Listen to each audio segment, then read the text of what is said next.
Okay, start recording. तो एक बार फिर से सभी का वेलकम कर देता हूं, क्योंकि आप सब बहुत यूट्यूब पे भी देखोगे। ठीक है, तो ये हमारा फाउंडेशन क्लास है सेकेंड डे का। ओके, तो यहाँ पे हमने कल देखा था बहुत सारे साइंटिस्ट के नाम और उनका कंट्रीब्यूशन। यहाँ पे हम आज देखने वाले हैं प्लांट फिजियोलॉजी के जो साइंटिस्ट है अलग अलग। प्लांट फिजियोलॉजी में आपको क्या क्या पढ़ना होता है आपको पता ही है क्या क्या, जैसे कि सबसे पहले वाटर। भैया सुनाई नहीं देगा, मैसेज करिए। हाँ मैसेज करना होगा।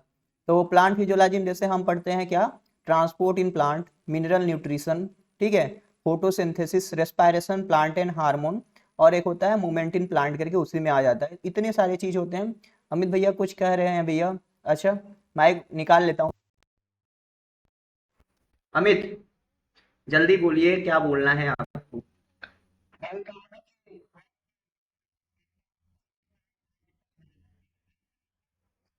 बना दो, किसको होस्ट बनाना सही रहेगा? मनोज को होस्ट बना दो। मनोज, अरे यहाँ इसमें अकाउंट में नहीं आ रहा ऑप्शन। अरे तो मीटिंग तो तुम ही दिए हो ना, आएगा। मैं ऑन करता तो होता होस्टिंग का ऑप्शन। पता कैसे करते हैं? अरे वहां से नीचे से होता है,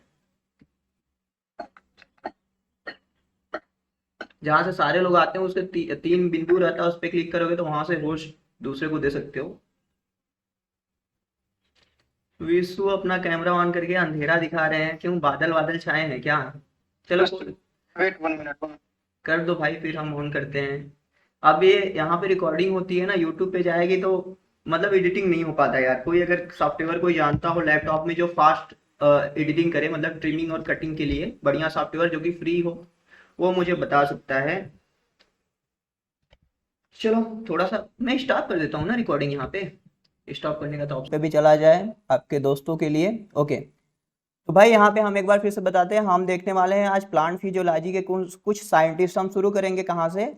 फोटोसिंथेसिस से। ठीक है, फोटोसिंथेसिस से देखेंगे कौन कौन से वो साइंटिस्ट हैं। सबसे पहले मुझे स्लाइड शेयर करना पड़ेगा, तो मैं आपको स्लाइड शेयर कर देता हूँ, फिर हम स्टार्ट करते हैं। ओके, विंडो कहाँ गया? OBS, OBS, entire screen. कभी कभी विंडो में आता है, कभी कभी विंडो में आता नहीं है। थोड़ा सा मुझे एक मिनट दीजिएगा आप, कोई दिक्कत नहीं है।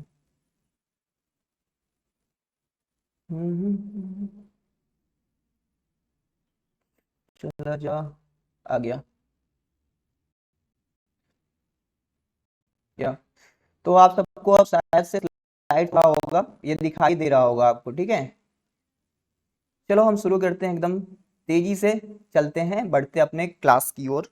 तो जैसा कि हमने कल स्ट्रास बर्गर के बारे में बात कर लिया था, आप सबको पता है रुडोल्फ विर्को ने जो ओमनी सेलुला ई सेलुला दिया था, ऐसे ही स्ट्रास बर्गर ने बताया था कि न्यूक्लियस अपने आप नहीं बन जाते हैं, न्यूक्लियस बनते हैं division of the pre existing nucleus के द्वारा। ठीक है, तो ये इन्होंने सेल डिवीजन और माइटोसिस को भी खोजा था।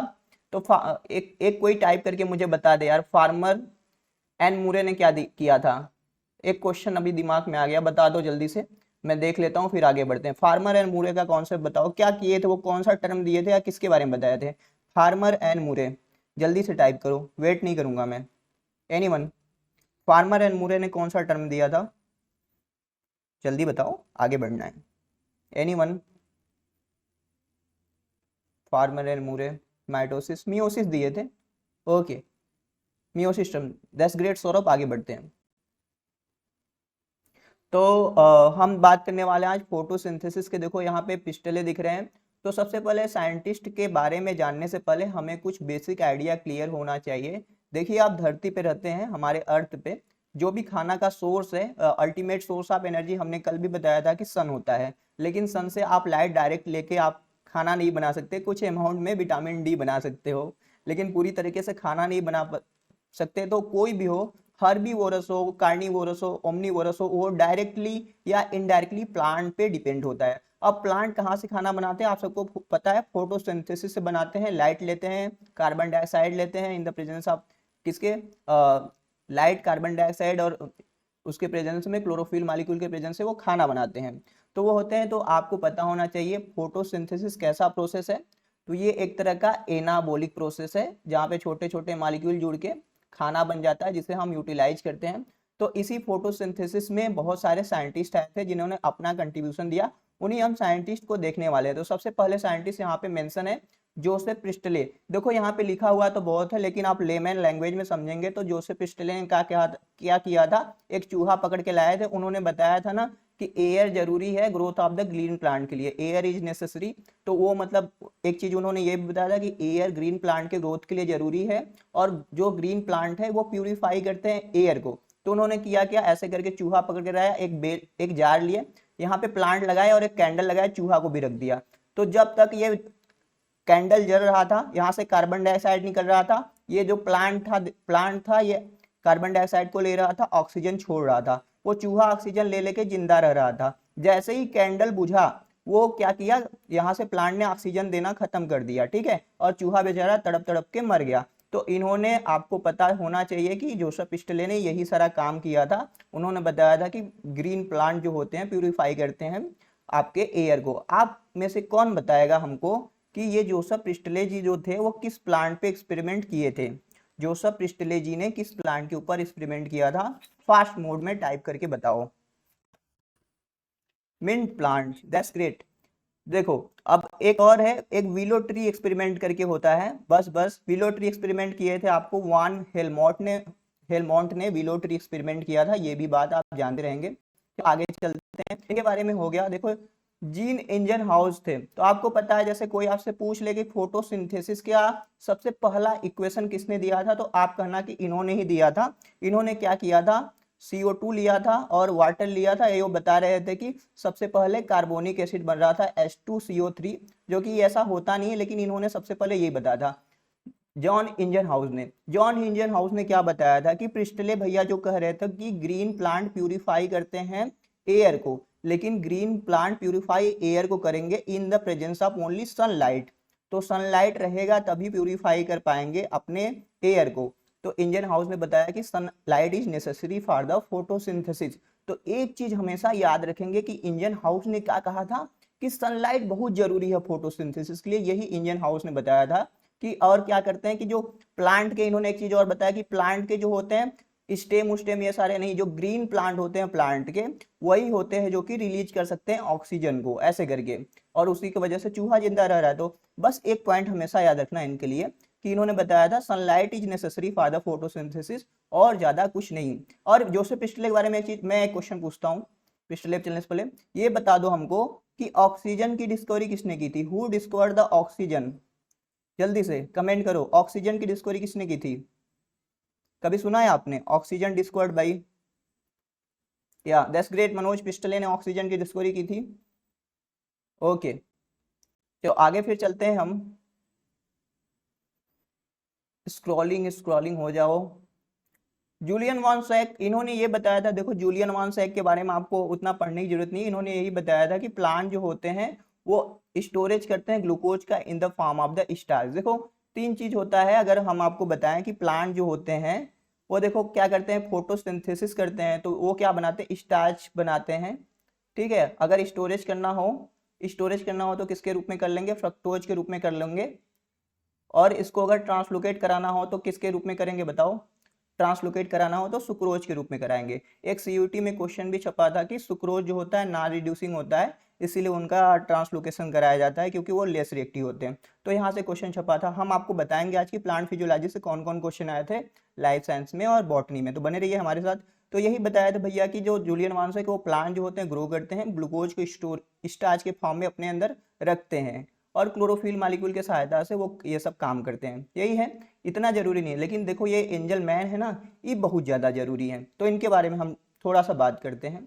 एंजल मैन ने क्या किया था, देखो एंजल मैन ने किया था आपका एक्सन स्पेक्ट्रम किया था, एक्सन स्पेक्ट्रम के ऊपर। अभी आपको थोड़ा सा लगेगा कि हम क्या बता रहे हैं, हम आपको बताते हैं। देखो क्या होता है, आपने विबग्योर के बारे में सुना होगा, जो लाइट होती है 7 कलर की होती है, लेकिन सारे लाइट पे जो होता है फोटोसिंथेसिस एक बराबर नहीं होता है। तो उन्होंने क्या किया, प्रिज्म लिया, ठीक है, प्रिज्म लिया, इन्होंने लाइट के इंडिविजुअल लाइट को अलग अलग किया, और क्लेडोफोरा एल्गी लिया। कहीं कहीं आप पढ़ेंगे तो क्लेडोफोरा की जगह आपको स्पाइरोगायरा का भी नाम आएगा। तो उन्होंने देखो क्या लिया, एक ऐसे फिलामेंट ले लिया, ठीक है, फिलामेंट लेने के बाद एल्गी का, इसके ऊपर किया क्या, एरोबिक बैक्टीरिया को छोड़ दिया, ठीक है, ऐसे ऐसे करके ये एरोबिक बैक्टीरिया को छोड़ दिए और इस पे क्या किए, अलग अलग जगह से अलग अलग वेवलेंथ की लाइट डालें, ठीक है। तो उन्होंने लाइट डालने के बाद देखा क्या कि जहाँ पे रेड रीजन था और जहाँ पे ब्लू रीजन था, ऐसे मैं यहाँ पे बना दूं, तो रेड रीजन और ब्लू रीजन पे जो बैक्टीरिया का कर्व था, ग्रोथ कर्व, वो ज्यादा देखने के लिए मिल रहा था। क्यों? क्योंकि ये एरोबिक बैक्टीरिया थे, तो जहाँ पे लाइट डाल रहे थे फोटोसिंथेसिस हो रहा था, वहां से ऑक्सीजन रिलीज हो रहा था। अब भैया एरोबिक बैक्टीरिया है तो ऑक्सीजन रिलीज हो रहा था, तो उनमें ग्रोथ बहुत ज्यादा हो रहा था। तो इस तरीके से एंजलमैन ने एक्शन स्पेक्ट्रम के बारे में बताया और उन्होंने बता दिया कि सबसे ज्यादा फोटोसिंथेसिस जो होता है ब्लू लाइट और रेड लाइट वाले स्पेक्ट्रम में होता है। तो ये चीजें आप जानते रहेंगे और क्लेडोफोरा के बारे में और स्पायरोगायरा के बारे में जानते रहेंगे। एक क्वेश्चन अब हमको बताइए, ये भी किसी एग्जाम में पता कि वो कौन सी लाइट है जो स्टोमेटा को सबसे ज्यादा ओपन करने के लिए रिस्पॉन्सिबल होती है? जल्दी से। ब्लू। स्टोमेटा को ओपन करने के लिए वो कौन सा हार्मोन रिस्पॉन्सिबल होता है? Which hormone responsible for the opening of the stomata? Cytokinin. That's great. आगे चलते हैं। तो ये हो गए। फिर कार्ल वान नील आए थे। देखो क्या होता था, बहुत सारे ऐसे करके, अब वाटर से हाइड्रोजन निकल के जा रहा था, ठीक है, हाइड्रोजन डोनर की तरह वाटर था, तो वहां से ऑक्सीजन रिलीज हो रहा था, नॉर्मल फोटोसिंथेसिस यही होता है। लेकिन कार्ल वान नील थे जो एक तरह के क्या थे, ये माइक्रोबायोलॉजिस्ट थे। ओके, ये थे माइक्रोबायोलॉजिस्ट। इन्होंने बताया था कि कुछ बैक्टीरिया होते हैं जो H2O के जगह पे क्या यूज करते हैं, H2S का यूज करते हैं, और ये ऑक्सीजन रिलीज करने की जगह क्या रिलीज करते हैं, सल्फर, ठीक है, सल्फर डाइऑक्साइड समझ सकते हो, ये रिलीज करते हैं। तो इन्होंने ये बताया था, ठीक है। और O2 इवॉल्व होता है वाटर से। एक क्वेश्चन मैं बताऊं, पूछूंगा आपसे अभी जस्ट, ये बताओ किसने प्रूव कर दिया? जैसे वान नील ने बताया था कि रूबेन एन कामन, पूछने से पहले ही बता दे रही हो, कितनी तेज हो गई हो, बढ़िया बात है। रूबेन कामन एंड हसीद थे, उन्होंने बता दिया था, एक्सपेरिमेंटली प्रूव कर दिया था कि आपका जो ऑक्सीजन रिलीज होता है वो कहाँ से रिलीज होता है, वाटर की स्प्लिटिंग से होता है। और अगर मैं आपको ब्रीफिंग करना चाहूँ तो आपको पता है फोटोकेमिकल रिएक्शन के बारे में।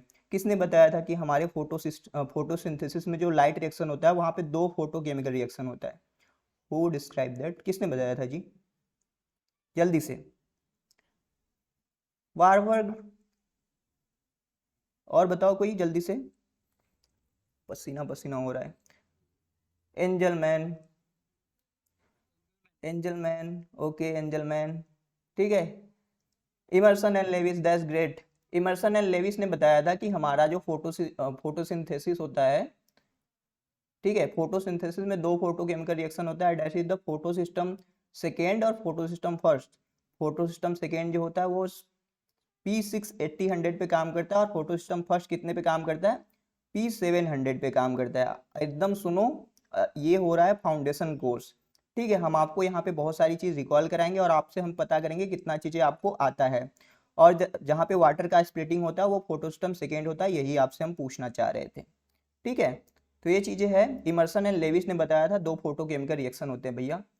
देखो अब आगे हम चलते हैं, ये केल्विन आ गए, ठीक है, ये केल्विन है। तो यहाँ पे केल्विन ने यही बताया था, केल्विन ने मोस्ट रूप से यही बताया था कि आपको पता है एटमॉस्फेयर से कार्बन डाइऑक्साइड आ रहा है, तो उन्होंने radio active isotope technique use किया था, ठीक है, C14 का यूज किया। इन्होंने बताया था कि ये अल्टीमेटली जो CO2 में फिक्स हो रहा है, तो ये बीच में कौन कौन सा कंपाउंड बना रहा है और अल्टीमेटली ये फिक्स हो रहा था कहाँ कहाँ जा रहा है, तो ये इन्होंने किया था, ठीक है। जेल बेसम के साथ में मिलके काम किया था। ओके, ये सारे चीज अलग है। लेकिन जानते हो यहाँ पे स्टेलेरिया मीडिया करके ये एल्गी है ना, एक्चुअली में इन्होंने इसका यूज नहीं किया था, इसका यूज किया था हिल ने।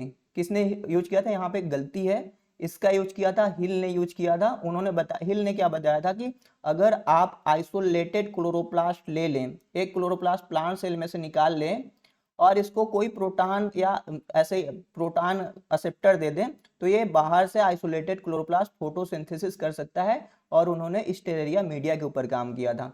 देखो एक क्वेश्चन अभी लाइफ साइंस में ये भी छपा था कि केल्विन साइकिल का स्टेप पूछा था कि केल्विन साइकिल में फास्फोग्लिसरिक एसिड के बाद क्या बन रहा है, ऐसे करके उसको अरेंज करना था।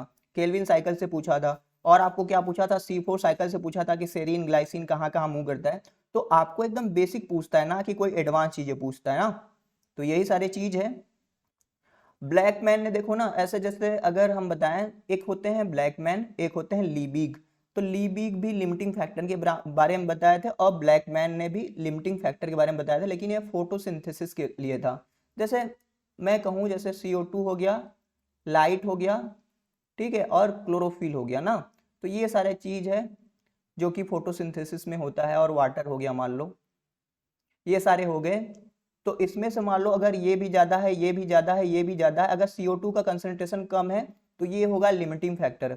अगर जैसे लिमिटिंग फैक्टर कौन डिसाइड करता है, जो सबसे कम अमाउंट में होता है। अगर हम आपको एनालॉजी बताएं, देखो ये एक लोग हो गया, ये 2 लोग हो गया, ये हो गया 3 लोग, और एक बुच्ची सा एकदम हो गया छोटा सा बच्चा। अगर इन चारों को साथ में दौड़ना रहे, एक रिएक्शन को कराना रहे, तो अगर एक जगह रेस हो रही है लंबी करके, तो कौन कंट्रोल करेगा? ये बेचारा बहुत छोटा सा है ना, ये एकदम धीमे धीमे दौड़ेगा ना, तो अब इनको भी धीमे धीरे दौड़ना पड़ेगा। तो जो छोटा वाला जो सबसे कम अमाउंट में होता है वही लिमिटिंग फैक्टर में होता है। तो आपसे कोई पूछेगी तो आपको बताना पड़ेगा। देखो फोटोसिंथेसिस में इतना है, लेकिन आपको बहुत सारा एक्शन स्पेक्ट्रम, जैसे वार्कबर्ग ने इंटरमिटेंट लाइट एक्सपेरिमेंट किया था।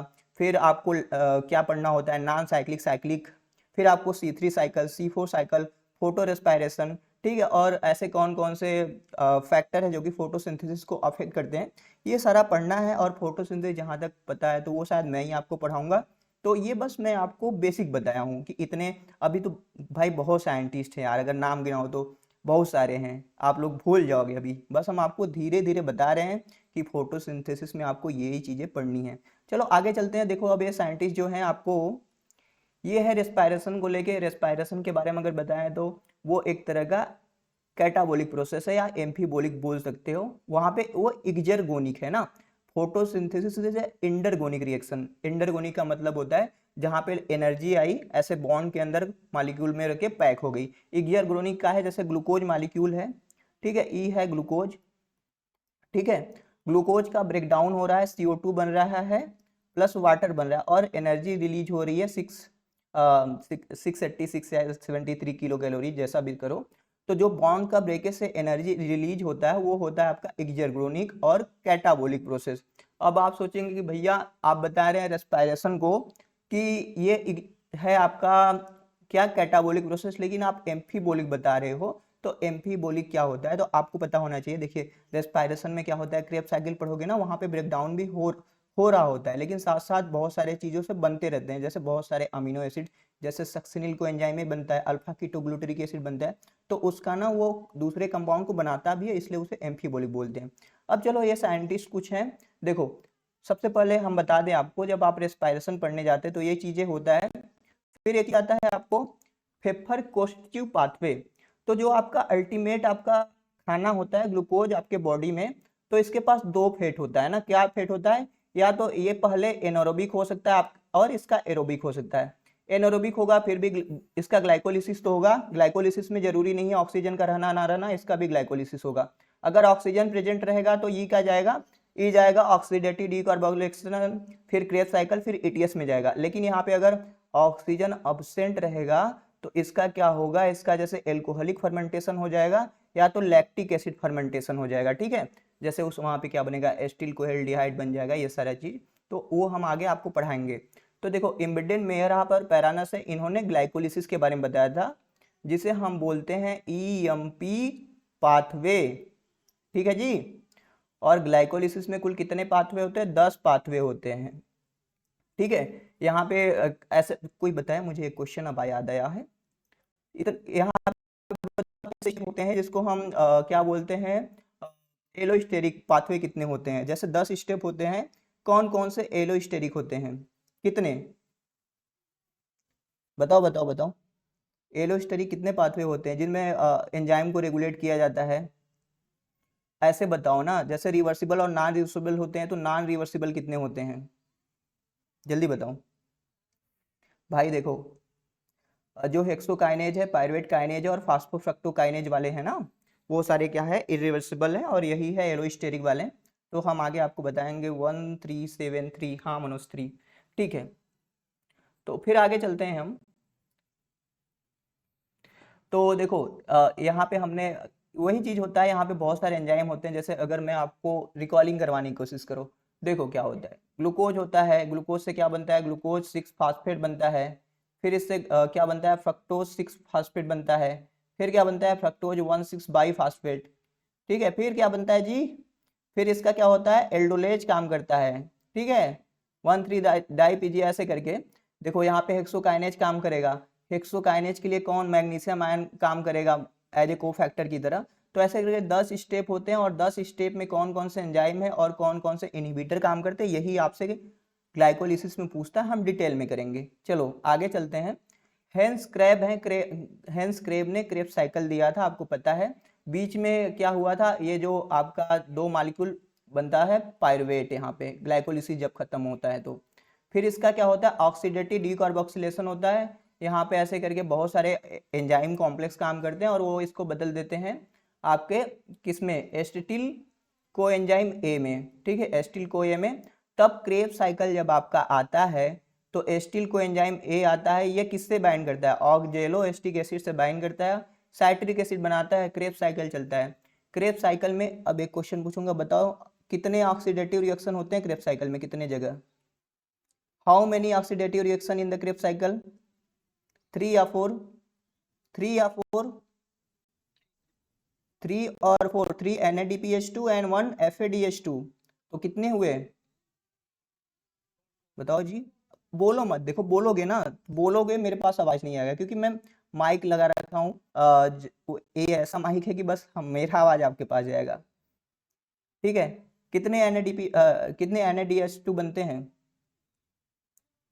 2 या 3, 3 त्रिक के 9, 9 2 11 1 12, 3 होते हैं, फिर एक FADH2 होता है तो 4 कहोगे आप। चलो आगे चलते हैं हम फिर से। फिर देखो यहाँ पे क्रेब्स तो है, फिर क्रेब्स के बाद देखो आते हैं पीटर मिचेल उचेल की बात हम यहाँ पे करेंगे आगे कोर्स में, लेकिन उतने अच्छे नहीं थे वो, कीमोऑस्मोटिक थ्योरी दिए थे, 1978 में नोबेल प्राइज भी मिला था। ETS के बारे में आप जानेंगे कि कॉम्प्लेक्स 1 2 3 4 5 क्या होता है, उसका नाम क्या क्या होता है, NADPH डिहाइड्रोजिनेज क्या होता है, ATPase कौन सा कॉम्प्लेक्स होता है, उसके कौन कौन से इनहिबिटर है, ये हम आपको पढ़ाएंगे।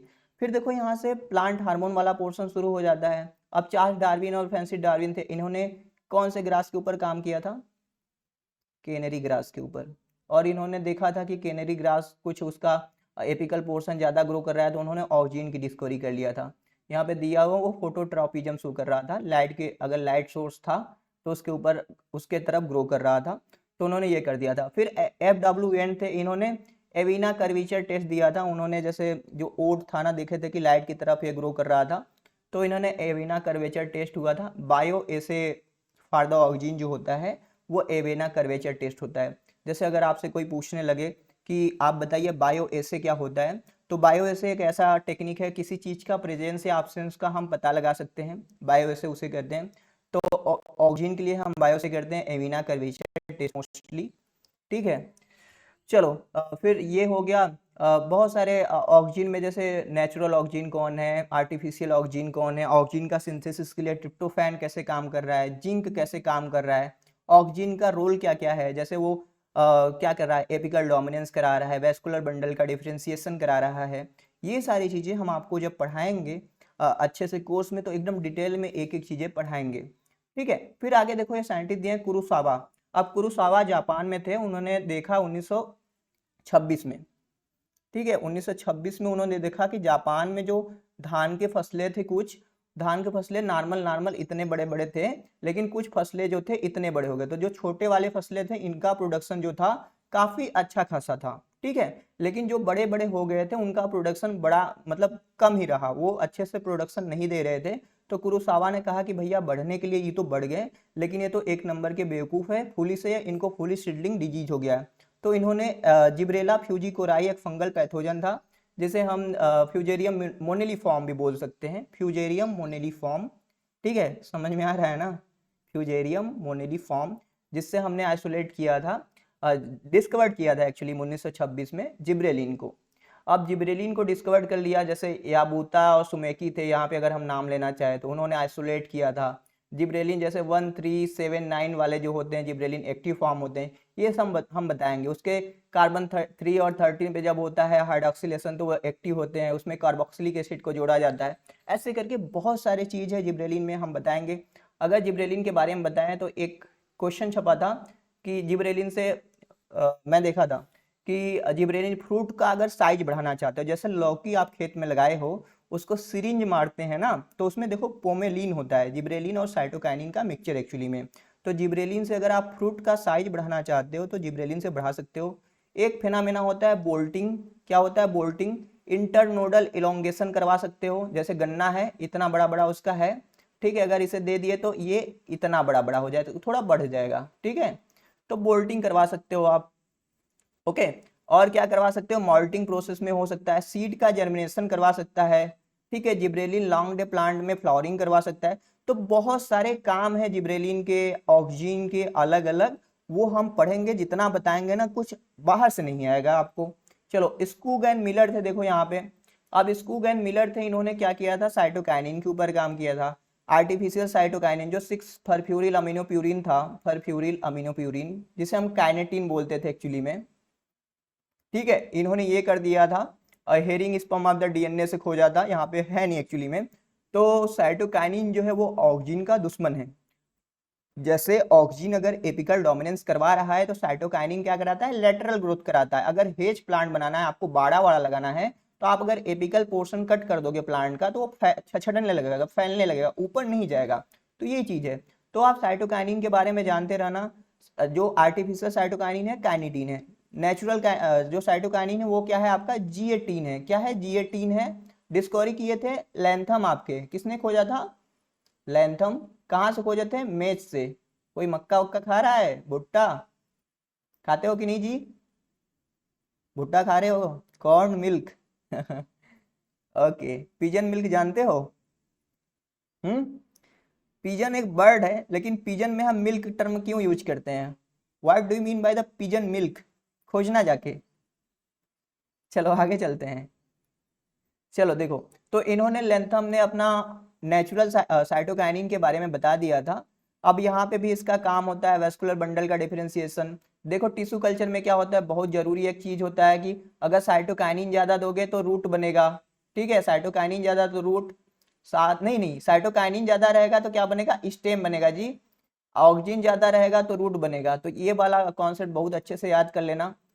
फिर देखो कजिन्स थे, इन्होंने एथिलीन के बारे में खोजा था, ठीक है, कजिन ने एथिलीन के बारे में बताया था। वही आपका एथिलीन ऐसा प्लांट हार्मोन है जो कि फलों को पकाने में हेल्प करता है। देखो अभी धान लग रहा होगा सबका ना, धान क्या होता है? धान, पैडी। तो अगर धान के खेत में पानी भर जाए और धान पूरा डूब जाए, तो धान इतने रहे, अगर इसको पानी से ऊपर लाना रहे तो वहां पे जिब्रेलिन काम नहीं करेगा जी बढ़ाने में, वहां पे काम करेगा एथाइलिन। तो ये क्वेश्चन बहुत जगह पूछता है, तो आप याद रखेंगे एथाइलिन जो है आपका जैसे एब्सिशन ऑब्सिशन में भी हेल्प करता है। और जैसे प्लांट है तो उसको उसमें क्या है? फीमेलनेस बढ़ाने में हेल्प करता है। हम बात करेंगे, ठीक है। तो ये देखो प्लांट फिजियोलॉजी में भी जैसे ट्रांसपोर्ट इन प्लांट में बहुत सारे साइंटिस्ट है, जैसे जेसी बोस हो गए, पल्सेशन एक्टिविटी दिए थे, मैं थोड़ा सा बता देता हूँ, यहाँ पे मेंशन नहीं है। देखो जैसे अगर आप प्लांट वाटर ट्रांसपोर्ट में जाते हो तो डिक्सन एंड ज्वाली का रसारोहण सिद्धांत, ठीक है, कैसे उन्होंने बताया था कि प्लांट में पासिव वाटर एब्जॉर्प्शन हो रहा है। फिर ऐसे करके बहुत सारे साइंटिस्ट है। रिले पंप हाइपोथेसिस किसने दिया था जी? सुकेंदु, शताब्दी, नितिन लाल, दिख रहे हो? रिले पंप हाइपोथेसिस किसने दिया था? गॉट लेवेस्की ने दिया था। जेसी बोस ने पल्सेशन थ्योरी दिया था, ठीक है। वाटर पोटेंशियल होता है एक, उसमें भी एक साइंटिस्ट है। वाटर पोटेंशियल टर्म किसने दिया था? हम्म who give the water, Taylor and Staller ने दिया था। प्योर वाटर का वाटर पोटेंशियल 0 होता है, पास्कल में मेजर करते हैं। हाँ, सुहेल अहमद। तो ये सारी चीजें हैं। देखो अभी क्या है ना कि अभी पूरा एकदम खींच खींच के ले जाना है बस साइंटिस्ट, तो यहाँ पे हम रुक के बताए थे तो बढ़िया से और अच्छे से आपको समझ में आता। लेकिन फिर भी मैं उम्मीद करता हूँ कि आप जो मैं बताना चाह रहा हूँ वो समझ रहे होंगे। देखो अब यहाँ पे मेंडल आ गए, तो मेंडल आ गए तो आपको पता तो चल ही गया होगा। अब यहाँ हम जेनेटिक्स की बात करने वाले हैं। तो जेनेटिक्स का मतलब क्या होता है? जैसे देखो मेरी आंखों का कलर देखो, बालों का कलर देखो, अपना ही देख लो। तो देखो ना, हर चीज वेरी हो सकता है, आपके नाक का शेप वेरी हो सकता है, लेकिन आपके आंखों का कलर, बालों का कलर हो गया, ठीक है, आपके कैरेक्टरिस्टिक हो गए थोड़े थोड़े। मम्मी पापा से जरूर देखो, आंखों का कलर और बालों का कलर ना जरूर पेरेंट्स से मैच करता है, आंखों का कलर मिला के देख लेना। तो वही चीज होता है कि आपके जो करेक्टर्स हैं वो आपके पेरेंट्स से वो डिसेंडेंट हो रहे हैं आपके अंदर, जो आप में करेक्टर है आपके जो डिसेंडेंट आएंगे, प्रोजेनी आएंगे, उनमें जाएंगे। तो यही है जेनेटिक्स, हेरिडिटी और वेरिएशन। तो हेरिडिटी का मतलब क्या होता है? जो आपके कैरेक्टर हैं आप में से पास होके आपके प्रोजेनी में, आपके प्रोजेनी से उनके प्रोजेनी में, यह है हेरिडिटी। और वेरिएशन का मतलब ये होता है कि मैं पढ़ने लिखने में अच्छा हूँ, जरूरी थोड़ा ना कि मेरा बच्चा हो तो वो पढ़ने में अच्छा हो, मैंने मेहनत किया है, ठीक है। लैमार्क जैसे कहते थे कि जो लोहार होता है, लोहार वो बहुत तेजी से मारता है, ऐसे ऐसे करके हथौड़ा चलाता है तो उसका हाथ की जो मसल्स होती है मजबूत हो जाती है, क्योंकि उसने मेहनत किया। तो वो अगले पीढ़ी में नहीं जाता है, तो ऐसा करके उसका थ्योरी डिस्कार्ड हो गया था, थ्योरी ऑफ एक्वायर्ड इनहेरिटेंस वाला। तो ऐसे ही करके वेरिएशन होता है एक चीज। आप में जो करेक्टर है जरूरी नहीं है कि वो आपके प्रोजेनी में पूरा पूरा चला जाए, उसमें बहुत सारा वेरिएशन आता है, तो यही होता है। अब मेंडल ने जेनेटिक्स के ऊपर काम किया था, आपको पता है मेंडल ऑस्ट्रिया के ब्रून शहर में चेकोस्लोवाकिया करके एक गांव था, 1822 ईस्वी में पैदा हुए थे जी, ठीक है। बहुत ही गरीब हुआ करते थे, तो चर्च में काम करते थे पादरी बन के, ठीक है। मैथ में इंटरेस्ट था, मटर का पौधा लगा के एक्सपेरिमेंट किया करते थे। तो ये सारा चीज है उन्होंने, ठीक है। 7 साल तक ऐसे करके, 7 साल तक आई थिंक, हाँ 1863-68 तक काम किए और अपना पेपर पर पब्लिश किए। लोगों को समझ में नहीं आया था, लोगों को समझ में नहीं समझ पाया, तो मेंडल की रीडिस्कवरी हुई 1900 में। चलो बताओ रीडिस्कवरी किसने की थी जी? रीडिस्कवरी ऑफ मेंडलिज्म किसने किया था? जल्दी बताओ, थोड़ा बोल रहा था कब से, टेस्ट ले लूं। रीडिस्कवरी ऑफ मेंडलिज्म किसने किया था? Carl Correns, Hugo de Vries and Tschermak. Okay, that's great, that's great. अच्छा एक बात बता, काफी तेज चल रहा हूँ क्या? स्पीड इज फास्ट, स्पीड काफी ज्यादा है, कम करूं? नहीं भैया, गर्मी बहुत लग रही है यार, क्या बताऊं। लग रहा है ना वो फैन, एक चेयर फैन आता है ना छोटा वाला, वो लेना पड़ेगा, तभी बढ़िया रहेगा। चलो आगे चलते हैं हम जी। अब मेंडल ने ये दिया था, मेंडल के लॉ के बारे में आपको पता ही होगा। मेंडल ने law of dominance, law of segregation and law of independent assortment दिया था, ठीक है। लॉ ऑफ डोमिनेंस को खारिज कर दिया गया था, खत्म कर दिया गया था, क्योंकि उसका एक्सेप्शन था लॉ ऑफ इनकम्प्लीट डोमिनेंस, जो कि कार्ल कोरेंस दिए थे, पता ही है आपको ना। कार्ल कोरेंस दिए थे 1908 में, मिराबिली जलापा और कहाँ पे, स्नैपड्रैगन के ऊपर एक्सपेरिमेंट किया था। उन्होंने बोला था, देखो मेंडल क्या बोला करते थे कि जब आप पेरेंट्स का क्रॉस कराओगे ना, तो F1 प्रोजेनी में क्या होगा, जो डोमिनेंट रहेगा, जैसे रेड एंड व्हाइट का करा रहे होगे तो हेट्रोजाइगोट में रेड आएगा। लेकिन कार्ल कोरेंस आए, उन्होंने कहा नहीं नहीं ऐसा नहीं होता है, हमने क्रॉस कराया है, हमने देखा कि जब हमने रेड व्हाइट का कराया तो जो F1 प्रोजेनी आई थी वो पिंक कलर की आई थी, जो हेट्रोजाइगोट वाली थी। तो ऐसे करके मेंडल के डोमिनेंस वाले लॉ को खारिज कर दिया गया, बंद कर दिया गया, ठीक है। कहे कि अरे बेकार है। लॉ ऑफ सेग्रीगेशन का कोई एक्सेप्शन नहीं है। लॉ ऑफ इंडिपेंडेंट असॉर्टमेंट का एक्सेप्शन है, वो आप बताएंगे कि कौन सा एक्सेप्शन है। लॉ ऑफ इंडिपेंडेंट असॉर्टमेंट का लिंकेज है, दैट्स ग्रेट, लिंकेज है, जो कि बैटसन एंड पुडेंट ने लेथायरस ओडोरेटस के ऊपर काम किया था, ठीक है, लेथायरस ओडोरेटस के ऊपर। बाद में वही हुआ, कपलिंग एंड रिपल्सन फिनोमेना दिया गया उसी के ऊपर।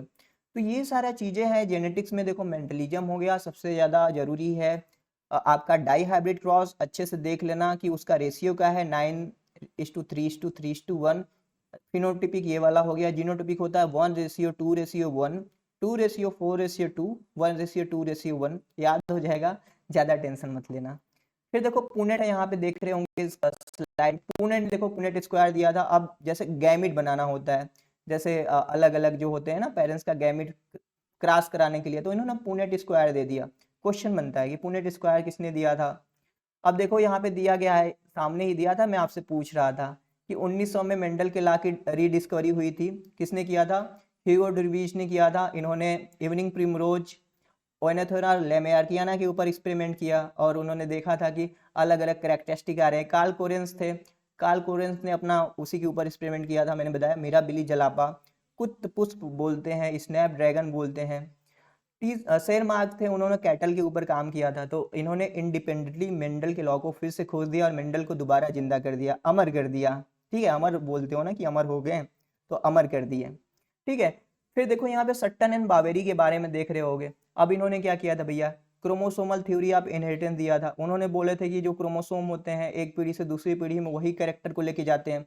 क्रोमोसोम के ऊपर कुछ ऐसे प्लेस होते हैं एलोंग विथ उनके लेटरल साइज पे, जहाँ पे वो साइड जो होता है उसको लोकाई बोलते हैं। लोकाई इज अ प्लेस जहाँ पे आपके जीन प्रेजेंट होते हैं स्पेसिफिक, तो लोकाई होते हैं, वहाँ पे जीन होते हैं, फिर वही जीन होते हैं।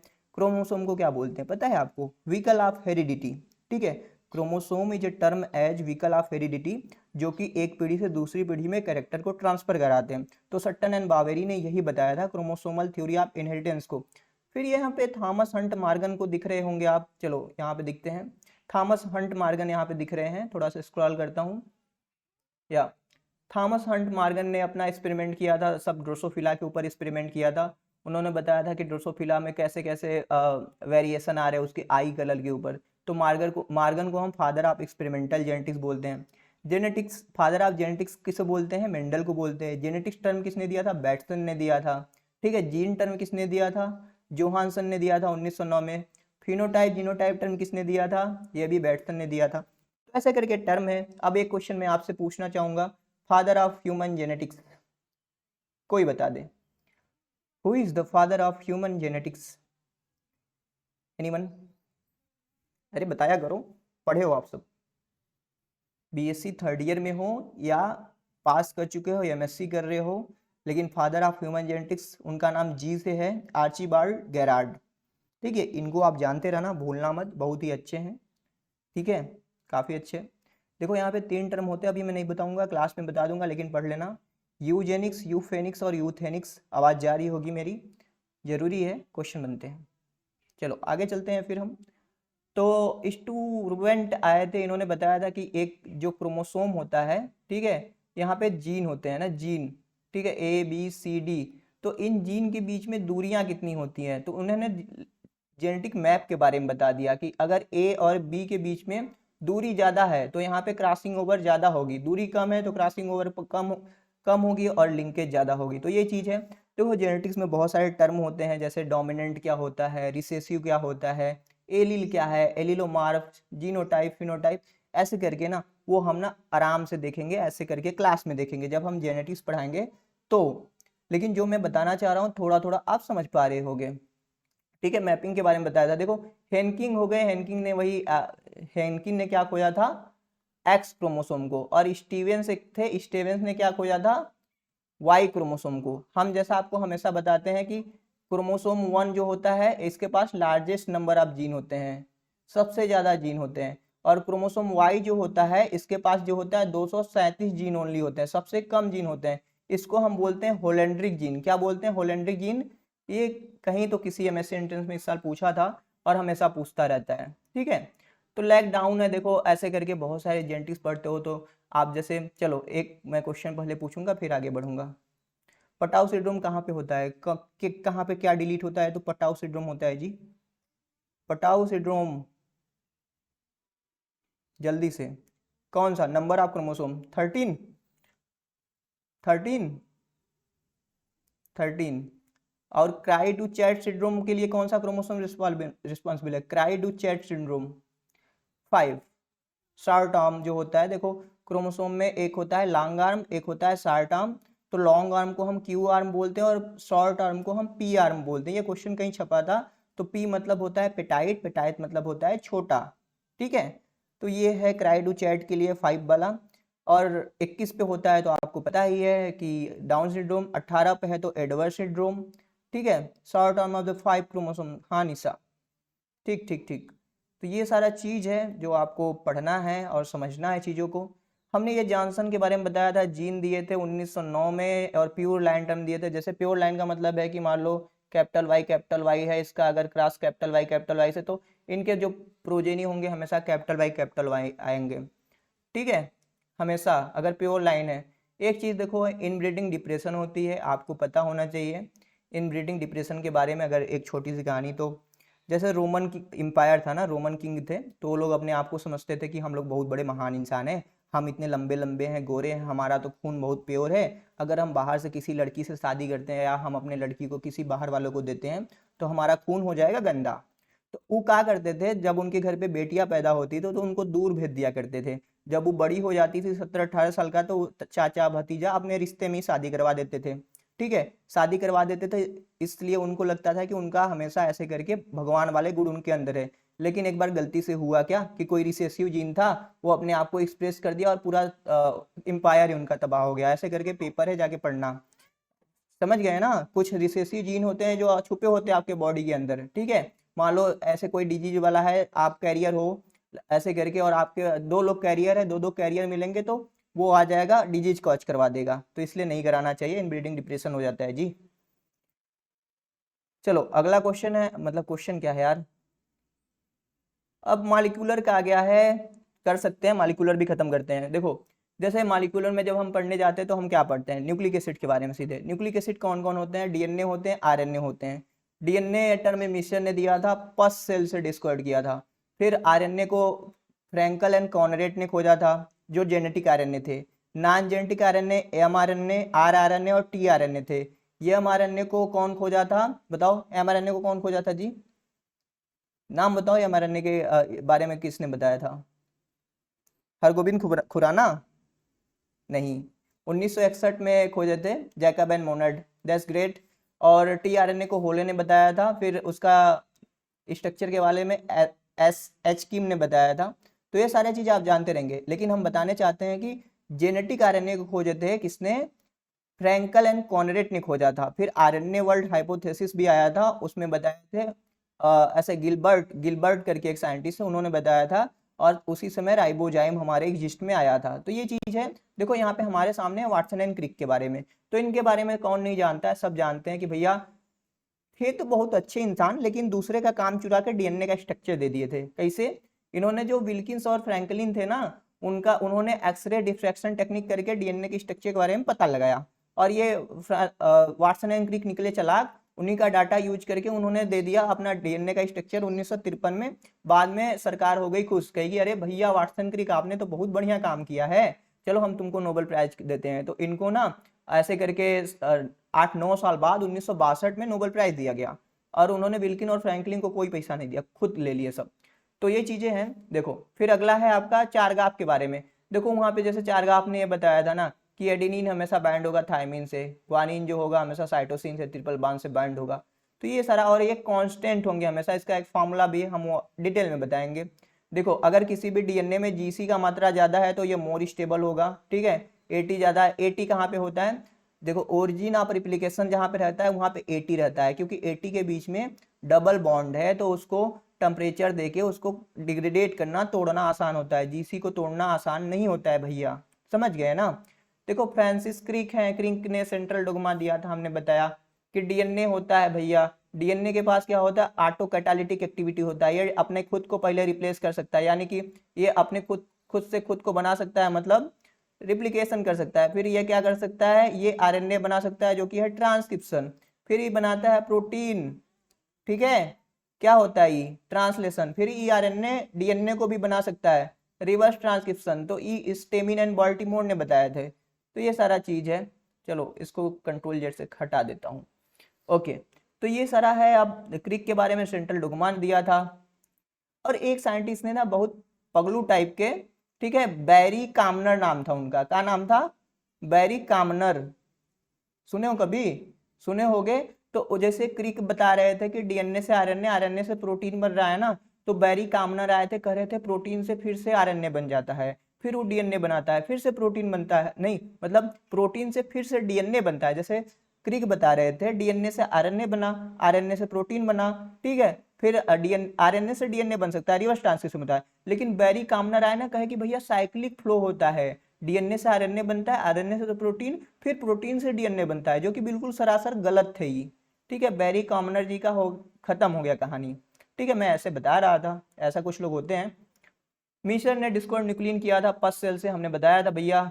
ग्रिफिथ के बारे में कौन नहीं जानता है, देखो अब यही है। फिर डीएनए वनए खोजा गया था, तो अब जेनेटिक मटेरियल की खोज कर रहा था, देख रहे थे कि भैया बच्चा पैदा हो रहा है तो उसकी आंख जो है उसके पप्पा से मैच कर रहा है, उसके करेक्टर है ऐसे पप्पा मम्मी से मैच कर रहे हैं, तो क्या चीज़ है जो डिटरमाइन करता है ये करेक्टरिस्टिक को, तो वो जेनेटिक मटेरियल की खोज कर रहे थे। तो ग्रिफिथ ने सबसे पहले अपना, इसके पहले भी एक्सपेरिमेंट किया गया होगा भैया, लेकिन ग्रिफिथ का आया था हम लोग के नॉलेज में, इसलिए हम ग्रिफिथ ग्रिफिथ करते फिरते हैं। 1928 में देखो इन्होंने क्या किया, स्टेप्टोकाकस निमोनी, यहाँ पे डिप्लोकॉकस भी हो सकता है, ठीक है, बहुत सारे बुक में मेंशन होता है। तो उन्होंने लिया और ट्रांसफॉर्मेशन इन बैक्टीरिया में एक्सपेरिमेंट किया। उन्होंने आर सेकेंड और यस थर्ड का यूज किया, ठीक है। ई डेथ नहीं कराता था, ई डेथ करा देता था। जो भी एक्सपेरिमेंट है हम आराम से पढ़ेंगे ना तो बताएंगे। ग्रिफिथ ने देखो ना बाद में उन्होंने उनको लगता था एक एक्स नाम का फैक्टर है जो कि डेथ करा रहा है, और एक्स नाम का फैक्टर उनके हिसाब से क्या हुआ करता था, पॉलीसेकेराइड जो बैक्टीरिया का कवर था ना, वो डेथ करा रहा था। तो ये एक्चुअली में कुछ खोज और नहीं पाए थे। बाद में एवेरी मैक्लियार्ड एंड मैकार्टी आए थे ना, जो कि उनके शिष्य थे। तो शिष्य लोग बहुत चालाक होते हैं गुरु से, पता है, जैसे आप मेरे से चालाक आप लोग हैं, बहुत पढ़ते हैं, मैं तो पढ़ता वढ़ता नहीं उतना, ठीक है, बस पढ़ाता रहता हूँ। तो एवेरी मैक्लियार्ड मैकार्टी ने क्या किया, डीएनए को अलग कर लिया, ठीक है, डिप्लोकोकस निमोनिया का, आरएनए को अलग कर लिया, ठीक है, प्रोटीन को भी अलग कर लिया। फिर एक एक करके बैक्टीरिया को दे रहे थे और देख रहे थे ट्रांसफॉर्मेशन हो रहा है कि नहीं। पहले प्रोटीन को दिया बैक्टीरिया को, तो ट्रांसफॉर्मेशन नहीं हुआ, बैक्टीरिया बेचारा मर गया। आरएनए को दिया, फिर भी ट्रांसफॉर्मेशन नहीं हुआ। जब डीएनए को डाला अलग से ना, ट्रांसफॉर्मेशन हो गया, बैक्टीरिया जिंदा रह रहा था। तो उन्होंने खोज लिया था biochemical nature of transforming principle of Griffith experiment, ठीक है। तो सब बायोलॉजिस्ट उसमें भी कन्विंस नहीं थे एवेरी मैक्लियार्ड मैकार्टी से। तो भैया बाद में हर्षे एंड चेज आए, इन्होंने T2 बैक्टीरियोफेज के ऊपर, T2 बैक्टीरियोफेज के ऊपर काम किया। उन्होंने देखो रेडियो लेबल क्या लिया था, सल्फर लिया था और phosphorus. Sulphur for the protein होता है, फास्फोरस फॉर द डीएनए होता है। तो ऐसे करके उन्होंने जब देखा कि बैक्टीरियोफेज जब जा रहा था, जिसके पास फास्फोरस था तो करा दे रहा था, ऐसे करके ट्रांसफर करा दे रहा था। तो एक्चुअली में उन्होंने हर्षे एंड चेज ने किस ईस्वी में किया था, 1952 में। तो ये चीज आप याद रखेंगे, डिटेल में हम पढ़ेंगे भैया। फिर क्या है, फिर है डीएनए रिप्लिकेशन के बारे में बताए थे। अब डीएनए रिप्लिकेशन के लिए बहुत सारे एंजाइम होते हैं, हेलिकेज, टोपोआइसोमेरेज, ठीक है, वो हम बाद में बात करेंगे। लेकिन ये 1958 दिया है, लेकिन आप याद रखना 1959, ठीक है। अब डीएनए रिप्लिकेशन के लिए देखो कितने फेनामेना दिए जाते थे। चलो मैं क्यों बताऊं यार, मैं बोल बोल के थक नहीं जाऊंगा। डीएनए रिप्लिकेशन के लिए कितने मॉडल प्रपोज किए गए थे जी, 2 3 4 5 6। How many model for the DNA replication, 3, conservative, semi conservative and dispersive. That's great. हम तीनों को थोड़ा बता देते हैं, को कॉल करना। जैसे डिस्पर्सिव था, काहे मिट जा रहा है, डिस्पर्सिव जैसे एक डीएनए फ्रेगमेंट था, वो कह रहे थे डिस्पर्सिव क्योंकि ये डीएनए फ्रेगमेंट छोटे छोटे टुकड़ों में टूट जाता है और एक एक टुकड़े से नया नया डीएनए बन जाता है ना। तो डिस्पर्सिव में यही था कि एक अपना डीएनए था, वो डीएनए छोटे छोटे टुकड़ों में बन के नया नया डीएनए बन जा रहा था। फिर कंजर्वेटिव था, ठीक है, खरबूजे को देख के खरबूजा रंग बदलता है ना, तो ई डीएनए था, वो बता रहे थे कि ई डीएनए ऐसे ही रहेगा, मीडिया में इसी को देख के इसी के जैसे ऐसे डीएनए बन जाएंगे, इसी को देख के, इसको देख के दोनों फ्रेगमेंट फिर से सिंथेसाइज हो जाएगा। इसका भी वाट लगा दिया गया, मतलब नहीं माना गया। फिर आए अपने भैया कौन आए थे, क्रिक आए थे, जिन्होंने semi conservative method of DNA replication दिया था, जिसका एक्सपेरिमेंटल प्रूफ दिए थे मेसेल्सन और स्थाल ने। उन्होंने बताया था कि भैया डीएनए ऐसे रहता है, ये खुलता है, फिर ऐसे अलग अलग होता है, फिर यहाँ पे अलग अलग से न्यू स्ट्रैंड सिंथेसाइज होते हैं, तो आधा आधा ऐसे करके सेमी कंजर्वेटिव होता है। उन्होंने क्या, देखो इन्होंने एक्सपेरिमेंट के लिए सीजियम क्लोराइड का यूज किया था और डेंसिटी ग्रेडियंट सेंट्रीफ्यूगेशन का, और फिर जो नाइट्रोजन 15 का यूज किया था, तब ऐसे प्रूव कर दिया था। हम क्लास में ना डिटेल में देखेंगे, बस जो मेन पॉइंट है, caesium chloride, density gradient centrifugation, ठीक है, Meselson and Stahl, semi conservative model of DNA replication, ये चीज याद रखना, ठीक है। फिर देखो हाँ, टेलर एक थे, टेलर ने ये यूकैरियोटिक डीएनए रिप्लिकेशन के लिए बीसिया फैबा के ऊपर एक्सपेरिमेंट कर दिया, और वहाँ उन्होंने टाइटेरियम हाइड्रोजन 3 जो होता है उसका यूज किया था, और उन्होंने बता दिया था कि क्रोमोसोमल जो रिप्लिकेशन होता है वो भी सेमी कंजर्वेटिव होता है, यानी यूकैरियोटिक में। तो बीसिया फैबा याद रखना। फिर देखो अब हरगोबिंद खुराना आ गए थे। हरगोबिंद खुराना ने आर्टिफिशियल आरएनए का सिंथेसिस कर दिया था, ऐसे करके आर्टिफिशियल जीन का अपने लैब में, खुराना। तो ये सारी चीजें, होमोपॉलीमर आर्कोपॉलीमर उन्होंने देखो किया गया था, जैसे ए ले लिया, ठीक है, अगर होमोपॉलीमर तो ये लाइसिन को कोड कर रहा था, जैसे अगर CU ले रहे थे तो ऐसे CUC से ये क्या बना रहा था, ल्यूसीन बना रहा था, ठीक है। तो ऐसे करके पहले होमोपॉलीमर लिए, ठीक है, जैसे यू का होमोपॉलीमर ले रहे थे तो फेनिलएलेनिन बन रहा था, ठीक है। ऐसे करके उन्होंने काम किया था अपना, जैसे जीयू का अगर होमोपॉलीमर ले रहे थे जीयू से, तो ऊ का बना रहा था वैलिन। तो ऐसे करके इन्होंने अपना एक्सपेरिमेंट किया और आरएनए को बनाया था। जैकब मोनार्ड ने लैकोपेरान के बारे में भी बताया था, और इन्होंने mRNA के ऊपर काम किया था। तो ऐसे करके है, सेंगर ने सीक्वेंसिंग के बारे में बता दिया था, डीएनए सीक्वेंसिंग और प्रोटीन सीक्वेंसिंग के बारे में। नीरेनबर्ग एंड मथाई आए थे जी, ठीक है। नीरेनबर्ग एंड मथाई ने decipher of the genetic code के बारे में कर दिया था। उन्होंने बताया था कि कुछ जेनेटिक कोड होते हैं जो कि 64 इन नंबर में होते हैं। 3 होते हैं आपके स्टॉप कोडान, 61 होते हैं जो कि किसी भी प्रोटीन के लिए कोड करते हैं, अलग अलग होते हैं, उनका कुछ करेक्टरिस्टिक होता है, जैसे वो यूनिवर्सल होते हैं, नॉन एम्बिगुअस होते हैं, कामालेस होते हैं। ये सारी चीजें हम आपको बताएंगे अच्छे से। अभी हमको देखना पड़ेगा कितना बाकी है। हम ये कल खत्म करना चाहते हैं। कितना पेज हुआ है? अभी 10 पेज हुआ है, 6 पेज बाकी है, तो हम कल खत्म करेंगे। फिर नीरेनबर्ग एंड मथाई के बारे में हो गया, एंड बेसन, जॉनसन, कॉल, ल्यूटर, गाल्टन, एहले, ओकाजाकी। चलो कल से यही से कंटिन्यू करेंगे और कल ये खत्म करेंगे। थोड़ा सा बात भी करना जरूरी है। मैं माइक निकालता हूँ अब। बहुत गर्मी में। हाँ बताइए जी। ठीक ठाक रहा आज का सेशन? काफी सारी चीजें कवर करनी है। हेलो एवरीवन, आवाज जा रही है?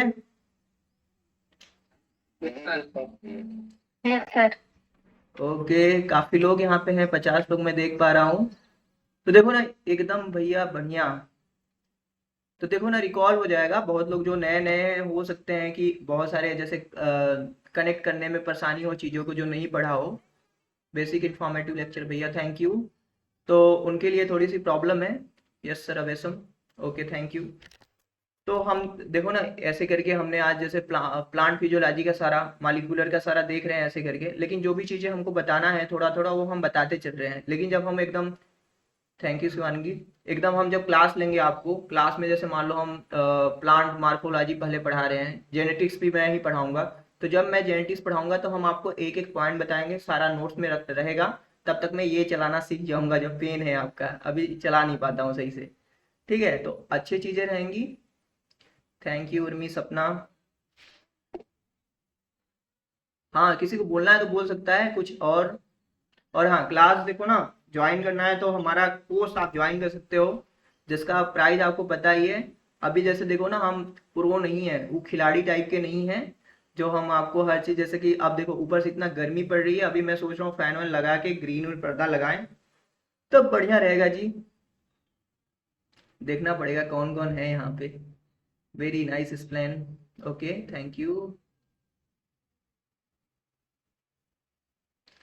काफी लोग हैं। शिवानगी कुछ बोलना चाहती हो? हाथ उठा रही हो, बोल सकती हो। क्या है ना, देखो क्लास की वजह से ना टाइम मैनेजमेंट नहीं हो पा रहा है मेरा, मतलब ऐसे करके पता नहीं, अभी थोड़ा थोड़ा है ना। 5 बजे से ये लेना है, फिर अभी क्विज कराना है। कोई किसी को क्विज के लिए देना पड़ेगा। मेरे पास क्विज बना है, कोई क्विज ऑन करके कराए और मैं क्लास में ज्वाइन होकर डाउट क्लियर कर सकूँ तो ये सही रहेगा। नहीं तो फिर चलो क्विज कराओ ये करो। पहले यार रिकॉर्डिंग बंद करता हूँ, फिर थोड़ा सा बात करते हैं। कितने मिनट का हुआ है? 52 मिनट का, काफी है यार इतना।